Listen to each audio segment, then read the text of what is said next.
project came your way? It was something that I was aware of, but I hadn't read. And then Alan and I, we share the same agency. He called me up and said, have you ever read this thing, Broken City? I said, no. He goes, well, I read it, and I just keep seeing your face. Read it and tell me what you think. So I read it. We got together and said, okay, let's figure out a way to get it done.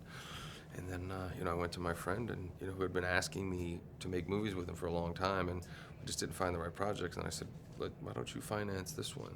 And he read it and said, okay, let's get it done. And that was how it started. One of the things I really appreciate about your career is that you're very good at picking the very serious, dramatic projects, and you also are able to do the funny projects. Can you tell me a little bit? I'm guessing this is the more serious tone.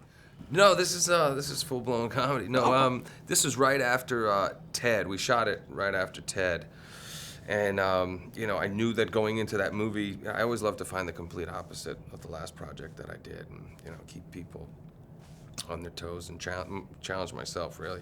So I read it and was just like, okay, this has got to be the next one. And it was one of those things where it was like, okay, it felt like The Fighter, like it was going to be an uphill battle to get it made, just because for whatever reason studios think adult thrillers, crime thrillers are riskier than the big tentpoles. But these movies are the ones that always seem to have the best legs at the box office, and come awards time, you'll see this year there'll be a lot of adult movies, and last year, and years leading up to it, that they're really adult-driven movies that you can get an opening weekend, but people will continue to go to the theater, and there'll be word of mouth, and so but because of the success of Fighter, it was easier to get it made. And then, of course, once you started to send the material out to other people, it just attracted all this great talent because there's such a well-written script and great roles for and parts for people to play. This is also Alan's first movie without his brother. How was working with him as a director?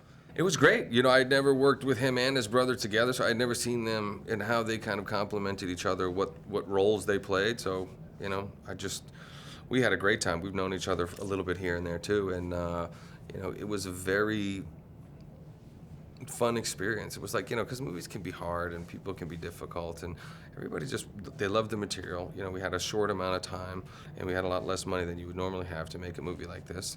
But everybody loved the material, so it was a great experience. So what's coming up next for you? I'm excited to hear that you're going to be in Transformers. Yeah, really excited about Transformers. Michael Bay and I just made this movie, Pain and Gain, and wait for that. Have you seen the trailer? Yeah. And we had such a great time making it. It was like, God, it was what are we going to do next? And he goes, well, kind of doing a whole different reboot on Transformers. You interested? I said, yeah, I'll do it.